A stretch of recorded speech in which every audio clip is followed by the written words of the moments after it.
So TSM went for the Kestrel, Blackfeather, and Lance, and they seemed like they're going to be trying really hard this game.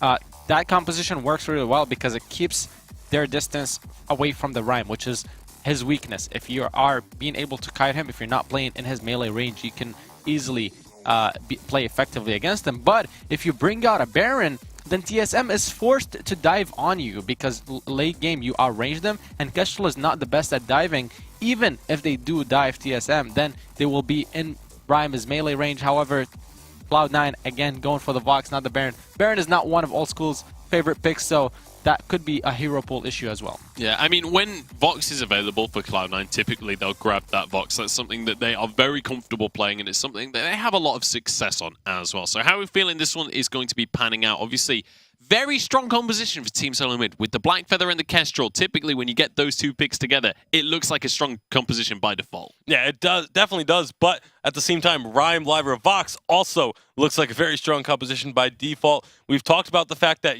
one team's going to be trying to poke, whereas the other team is going to be looking for a little bit more engage and team fight oriented, but they also have a lot of healing to deal with that poke. So Cloud9, I feel like on paper, if you ignore who is playing, the composition of Cloud9, I feel like does have a slight edge if all other things were equal. I mean, also with who's playing, I think Cloud9's composition works well for them, especially if they play really aggressive mid-game. That's going to be the key point. If they snowball the mid-game, then they can take it. All right, we'll see if they can snowball. Cloud9 certainly managed to pull that one off in Game 1. We'll see if they can have a repeat performance for Game number 2. Hashtag Vainglory 8. Let us know whether you think TSM will come back alongside Lucky Bread in this classic matchup. It's time to pass it back over to Medic and Denominate for Game number 2. Thank you very much, Munch. I am Medic. I'm joined by Denominate. And I think the most important question coming into this game is, what is Lucky Bread? Like, is it a specific loaf type? Is it sourdough? Is it a baguette? What is your Lucky Bread? What is your choice of Lucky Bread? If you had to choose one, Denominate, what would you choose to be your Lucky Bread? I mean, I don't know if you guys have it over there in Europe, but there's like King's Hawaiian bread. It's like a sweet honey-baked bread. Super, super good. But maybe production can get an interview with Lucky Bread after, and we can ask him what his preference is. Yeah, I don't think we have. Sweetbreads aren't so much a thing in the UK, at least. And Lucky Bread actually starting off well here as he stole away the Elder Treant. I'd probably go for like a pan au chocolat or something along those lines, It's more of a pastry than a bread, I guess. But yeah, maybe we'll get Lucky Bread on the line and ask him exactly what he was thinking of when he was discussing Lucky Breads. Gavizzle impaled up there. Lucky Bread showing us that he knows how to use his A ability on this Lance, landing the impale on towards C9. And I don't think this is a semi-serious game in the fact that both these teams want to win. But I think Lucky Bread has a little bit more freedom here. He can try out a few more things. He can be a little bit more aggressive with his plays because he knows not too much is on the line here for TSM.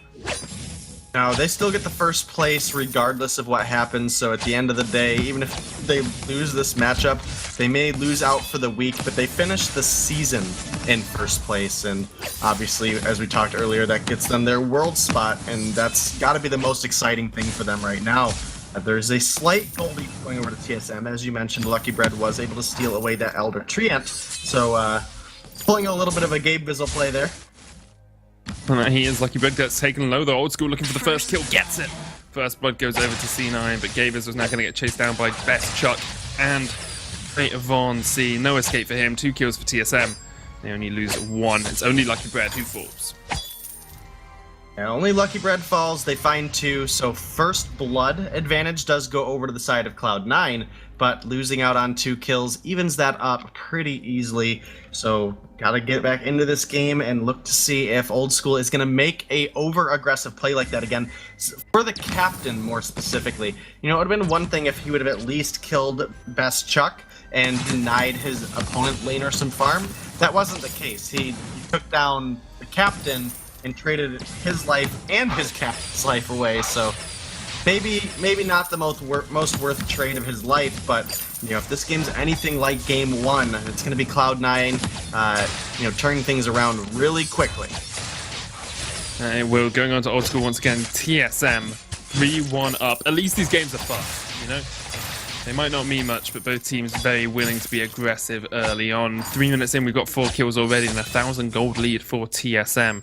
Joseph hasn't had an impact yet in the game. In fact, we haven't seen him really yet, but he has been able to farm up a little bit on this Rhyme. Actually ahead in CS on his laner at the moment, because Old School has died twice already. And with the lane forced in, Old School just needs to get these minions and then look down towards taking that Elder Treant as well. Doesn't actually look like it's even up. Yeah, it's gonna come up right now though. They've only got a couple seconds, but they'll get it no problem. Obviously, it disappears 5 seconds before the jungle shop appears, and now Von C on this Crystal Kestrel, he's being pretty aggressive here. He's got to realize that he does not have a whole lot of energy in this early part of the game, as well as if he takes any damage at all, it's going to be Cloud9 able to just pursue him. He won't be able to use an active camo mid-fight, and there we go again with the energy situation that a Crystal Kestrel has in the early game if she's not appropriately keeping her stacks up before spamming her abilities. C9 able to slow down this game a little bit after losing out on some of those early trades. The unified champions looking to show that they are the best team in NA still, as TSM have come to usurp that throne, at least for a split. And as much as both these teams will, the Worlds is on patch 2, update to 10. They've got a month before they have to, be ready for Worlds. Winning out games in these against teams who are rated at a similar level to you is always a good mental bolster for you coming into Worlds prep season. Old School is going to get impaled here as TSM looks to continue taking this fight, but Old School does get them damage down onto Lucky Bread. Still getting chunked out. Actually, the kill on I Love Joseph onto Von C. I wasn't even looking at that. I was too focused on the lane, and Joseph just comes in from behind and gets a kill on towards his enemy jungler. Yeah, once a Rhyme gets onto the Crystal Kestrel, it's kind of all downhill from there for the Kestrel. The amount of slow that the Rhyme will provide, as well as Kestrel not being able to use the active camo, it's just an easy kill going over to Joseph. And meanwhile, up in the lane as they rotated up, they were able to take down a little bit more than a third of the first turret's health bar, and that health will not return at all, ever. So, and got to make sure you get that chip damage down when you can safely. And now they're going to try to get some farm away from Von C. Not quite able to do so. Von C needs to get a Shatterglass online so he can start to be a threat. That he does. Able to solidify some of his own jungle though, so won't be too worried. Best Chuck has gone for the deep invade here, steals away a healing Treant, and now comes back towards the lane, looking for the flank on towards these C9 members. Von C down quite low, about half HP. Best Chuck's going to jump on towards Gabe Vizzle. Here's the one shot onto Old School as well. The Rose offensive has been used. Gabe Vizzle doesn't have that much energy. Looking for the heals on towards Old School. Keeps him alive for the time being. Good. Githyan Wall will knock them back, but the Imperial Sigil allows C9 to continue this chase if they want. Waiting on Joseph, who has that Valkyrie available. With Von C going all the way back to base, it could be C9 pushing towards this turret once again. Not going to get any more chip damage off because Best Chuck is still pretty healthy and can defend. Yeah, and obviously Old School in the lane with this Poison Shiv, even if he does take some damage, he's going to be able to sustain pretty substantially because of the fact that that Poison Shiv will heal him up for each basic attack, as well as will heal him for each minion kill that he gets. So he's got to be feeling all right. Maybe not perfect, but he'll working into the Sorrow Blade, so he is going to have the gold. They are at a reasonably close enough state of the game where he doesn't have to go into the breaking point with a prayer about getting stacks in time. One shot, one kill. Looked like it was going to whiff a little bit there. And Cloud9 are just doing such a great job of holding out against TSM right now. Yeah, Lucky Bread's landing those impales though, and the active camo has been procced by Von C as they look for the engage. There is the arcane passage in, but straight into an active camo. Great play here. Joseph's going to jump on towards Von C. Can he take him down through the fountain? Not quite, and Gabe Vizzle now has to jump back away with that arcane passage. The roll in from Lucky Bread onto Joseph, who's just trying to tank up as much as he can. Cannot do it. And TSM get 2 kills once again. Yeah, it felt like a caster's curse if I ever heard one, because I was literally just saying Cloud9's doing a good job holding off, and then boom, active camo, arcane passage right into it, and that's about all you need to say about that fight and how it swung so heavily to the side of Team Solo Mid. And it looks like Lucky Bread's already working on an Echo, so he does have the Fountain, but he's foregoing the Crucible at this point, which could be a useful item against the Valkyrie coming out of I Love Joseph, who's already level 8.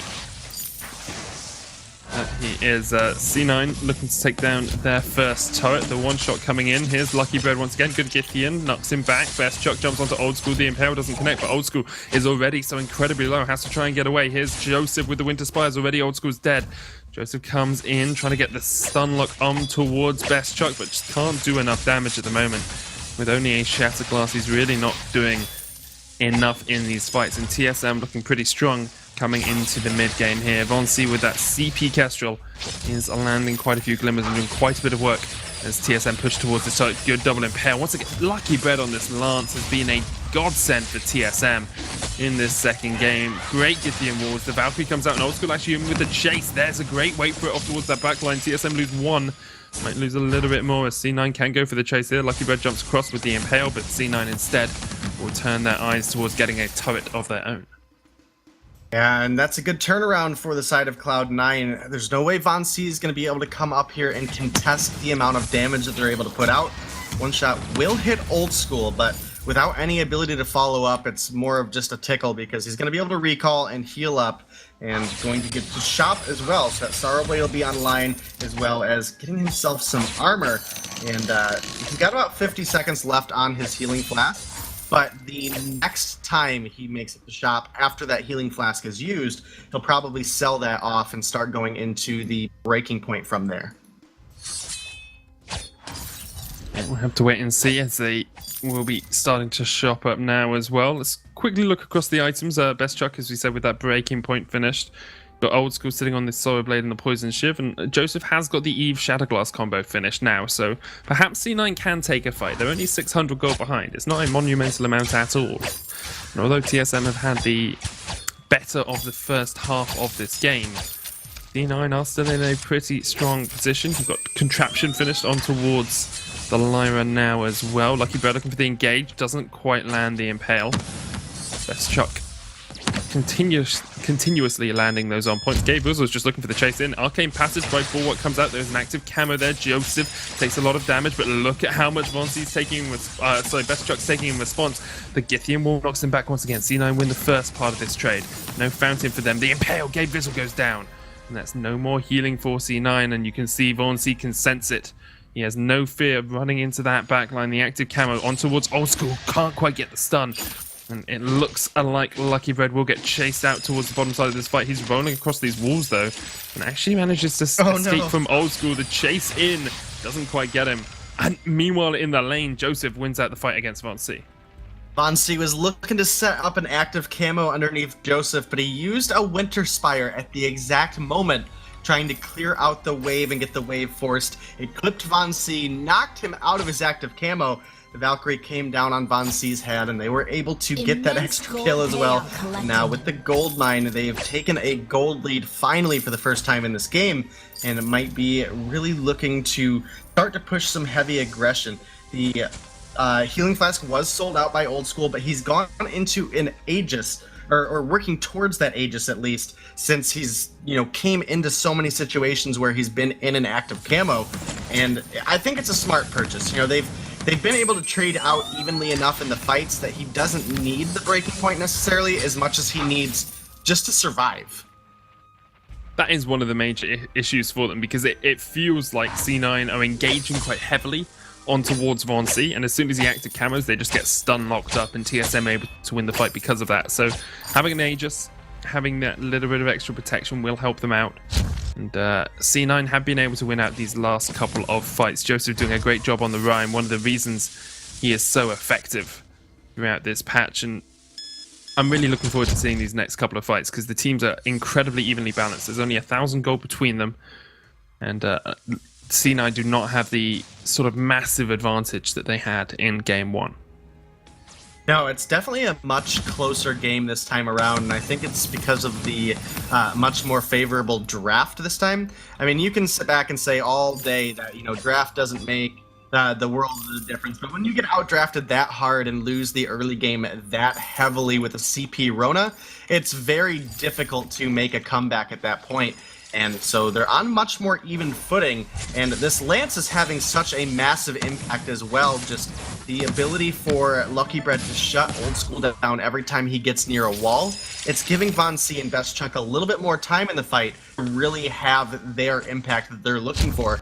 Blackfeather, any additional time that he can have uncontested of building up that breaking point is going to help him, you know, with his damage on all of the enemy members. You know, once he's able to come in and execute one, he'll have those stacks up and he'll be able to turn his attention very quickly.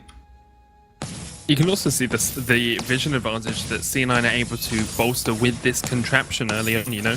A lot of flares being picked up by Lucky Bird, but not that many scout traps, and C9 have scout traps littered across the jungle, deep in towards the TSM side as well, and they will go for this gold mine. Looks like TSM going to try and contest it, but Old School there as the front line to push them away. The Githian comes out, there's the Arcane Passage straight onto Vaughan-C. The wait for it coming out as well. They're going to get Vaughan-C before he can get away. Somehow he manages to escape, eventually he falls. Arcane Passage back in by Gabriel and Old School as they're chasing onto Best Chuck. The gold miner did go down. I didn't actually see who got that throughout the fight. I think it was TSM, but it could have been either way.